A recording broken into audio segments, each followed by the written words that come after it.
The movie starts with Lou doing what he does best, stealing metal. But a security guard catches him, and instead of running like a normal person, Lou attacks him. Later, Lou takes his stolen things to a scrapyard dealer. But the guy lowballs Lou. Probably he might know that it is stolen property.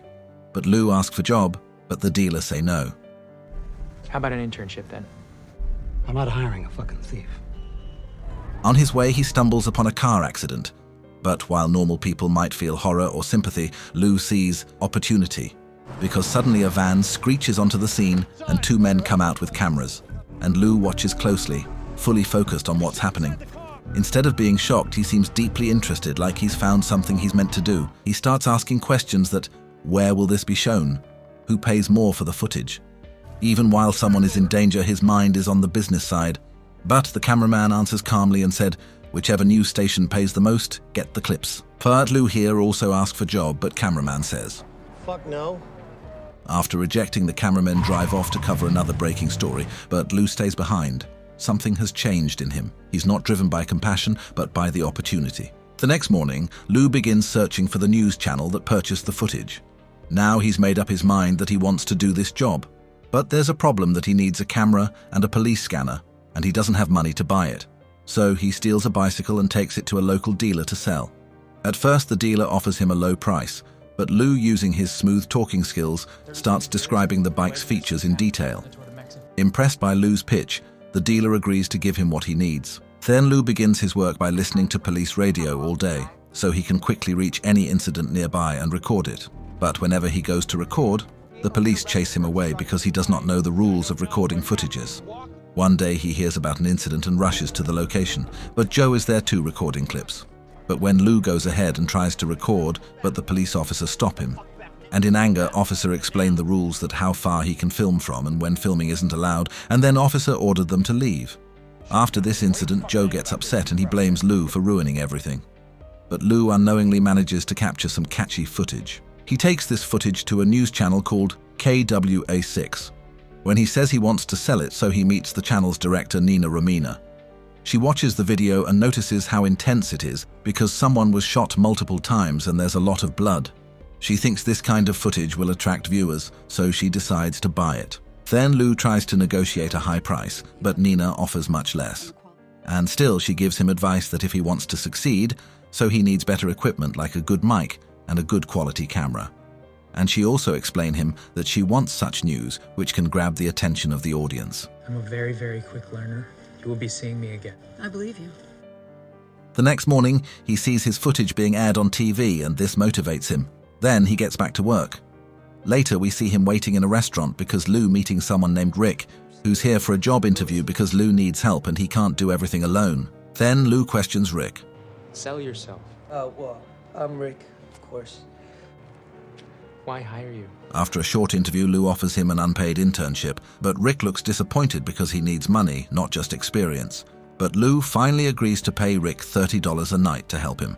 And Rick accepts. Then they meet the next day, and Lou explains Rick that he has to stay close to the police radio and listen carefully, and when he drive, guide him using the map. Soon enough, a new incident comes through the radio, so Lou starts driving fast and Rick gets nervous.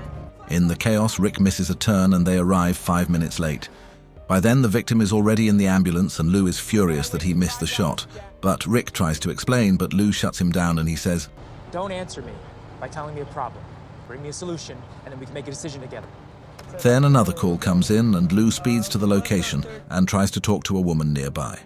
She only says that a man came with a gun. Can you try one more time without swearing? I'm not doing it again. So avoiding the police, he sneaks into the house that was attacked. Inside, Lou finds family photos on the fridge and records them. Then he films through a window as the police question the victims outside. After getting clips, he brings this footage to Nina, the news director.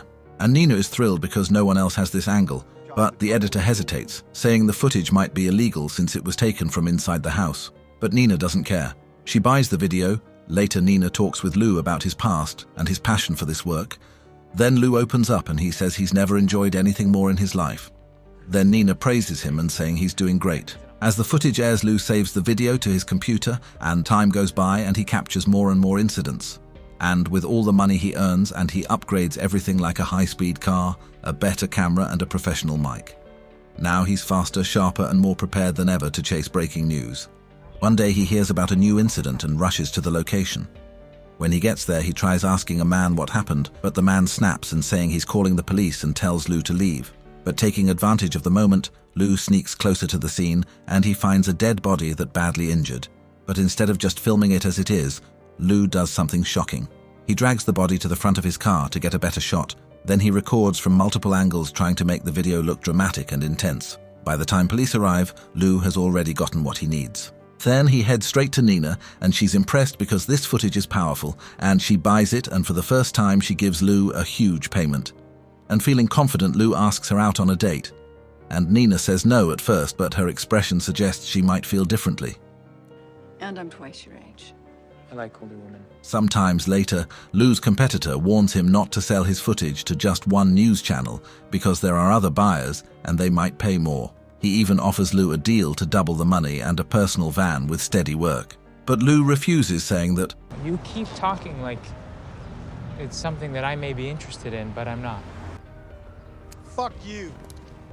Later we see Lou at a restaurant with Nina. It's clear they did go on that date. During their conversation, Lou tells her he wants to be more than just friends. But Nina seems a little uncomfortable. Then Lou says something bold and unexpected. Because Lou tells Nina that her news channel's success is because of him. When he first joined, the channel was barely surviving. But now, thanks to his exclusive footage, it's at the top. He says he wants them to keep working together and keep their relationship strong. And Nina is impressed once again. She sees that Lou is always direct and honest about what he wants. The next day, a major plane crash is reported, so Lou rushes to the scene, but when he arrives, his competitor has already beaten him to it and captured all the key footage. Now Lou is only able to record a few short clips. When he shows this to Nina, she's clearly upset. And she tells him this was a huge story, and if they had gotten the full footage, the channel would have stayed on top again this week. Because of this mistake, Lou feels the pressure and the failure. In anger and frustration, Lou tracks down his competitor. And that night, Lou damages Joe's car and Joe ends up in a serious accident. But Lou, without hesitation, films the whole thing. Even as Joe begs him to stop and reminding him that they're in the same business, but Lou keeps recording and he doesn't care anymore. The next day, Lou hears of another incident and speeds to the location.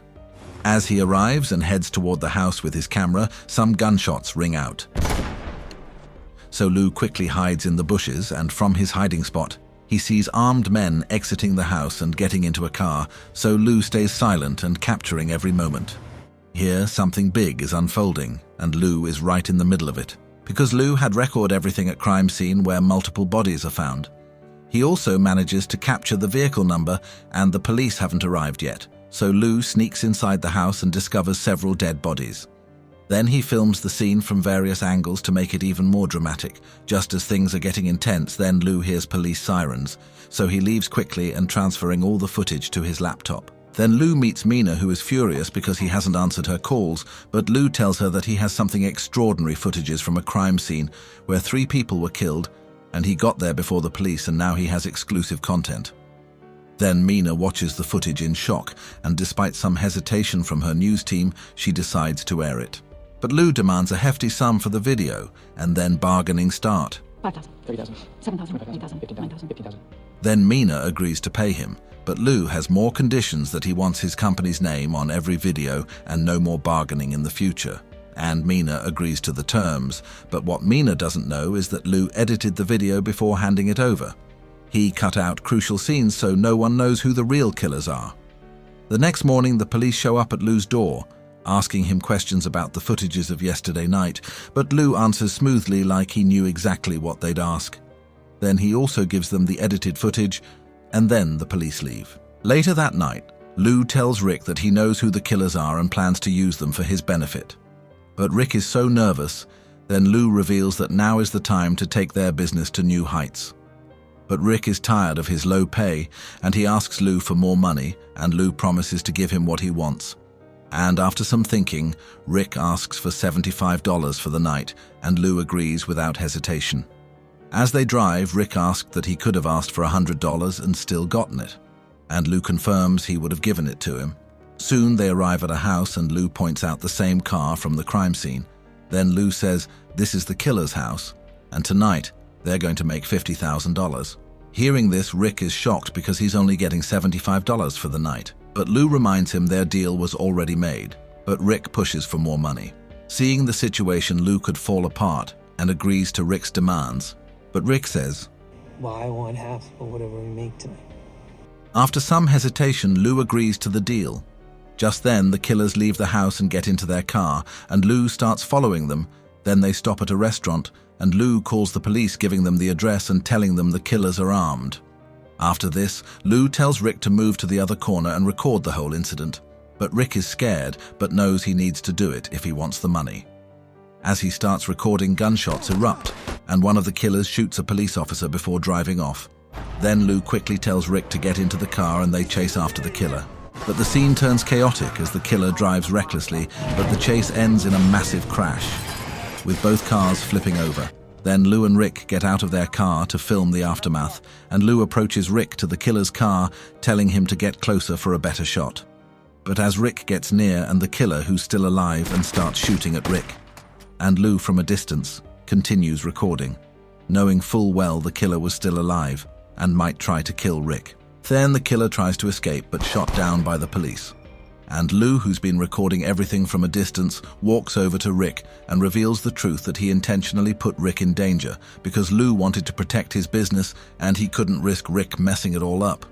Then Rick dies, and without any emotion, Lou picks up his camera and walks away from the scene. After capturing the shocking footage, Lou rushes to Mina. As she watches the video, she's left speechless, because she's never seen anything like it before, and in the footage, police and criminals engage in a fierce shootout, with both sides suffering casualties.